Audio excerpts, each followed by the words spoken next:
गुरूंचं वर्णन मी सगळ्या धरतीचा कागद केला, सगळ्या जंगलाची लेखणी केली आणि 7 समुद्राची शाही केली, तरी मला माझ्या गुरूंचं गुण लिहिता येणार नाही, सांगता येणार नाही, असं कबीरजी म्हणाले. आणि आज तुमच्या गुरूंनी खरंच हे कबीरांचे उद्गार सार्थ करून दाखवले की खरं अशा गुरूंचं गुण कसं गायचं, कुठल्या शब्दात गायचं. आपण सर्व सुदैवी आहात की तुम्हाला असे छान तुम्हाला दिशा देणारे शिक्षक मिळाले. या शाळेसाठी मनापासून ज्यांनी हर तऱ्हेची मदत केली, ते जे या शाळेच्या पाठीशी उभे आहेत, अमरीश भाई आहेत, आपले आमदार आहेत, जिल्हा परिषदेचे काही आपले अधिकारी असतील, जे कोणी असतील, त्या सगळ्यांचं मनापासून कौतुक. मी 2-3 आठवड्यापासून मला वेगवेगळ्या ठिकाणी जायचा प्रसंग आला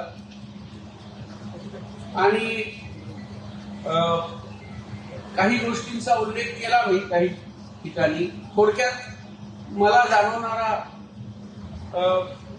जो एक भाग होता की एकीकडे मी असं पाहिलं की आपलं शासन तर म्हणतंय की आम्ही खूपसा काही निधी वेगवेगळ्या कामांसाठी देऊ.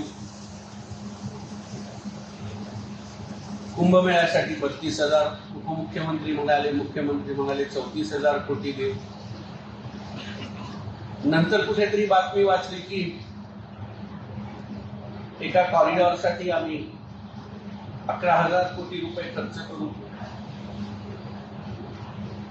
एवढे 1,000 कोटी रुपये जे शासन वेगवेगळ्या विकासांच्या कामासाठी खर्च करतं, त्याच्याविषयी मला कुठलाही आक्षेप नाही.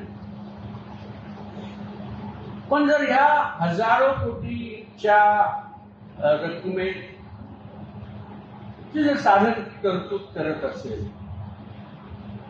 तर या रकमेपैकी मी असं म्हणालो की 0.1% 32 कोटी रुपये जर सरकारने खर्च केले, तर या राज्यातल्या 100-125 शाळा, मराठी शाळा ज्या बंद पडल्या,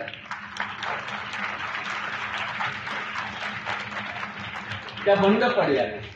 आणि मी हे तुम्हाला आग्रहाने, आवर्जून आणि स्वानुभवाने सांगतो की मी माझं पूर्ण प्राथमिक, माध्यमिक, इयत्ता 10वी पर्यंत शिक्षण मराठी माध्यमात घेतलेलं आहे. नगरपालिका, जिल्हा परिषदेच्या शाळांतून घेतलं आणि त्यामुळे माझं काही अडलेलं नाही.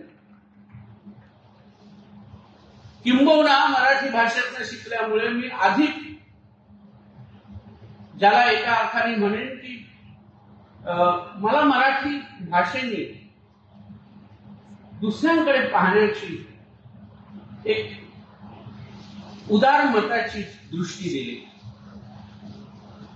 माझ्या भाषेने मला बंधुत्वाची शिक्षण दिली. आणि म्हणूनच माऊली जे म्हणतात की माझ्या मराठीचा बोलू कौतुके परी अमृताचे पैसा जिंके, किंवा आमच्या सुरेश भटांनी म्हटलेलं तर त्यांची कविता हीच आपण महाराष्ट्र गीत म्हणून सांगतो की बोलतो मराठी, ऐकतो मराठी, लाभले आम्हास भाग्य, बोलतो मराठी, एक धर्म एक जात सांगतो मराठी.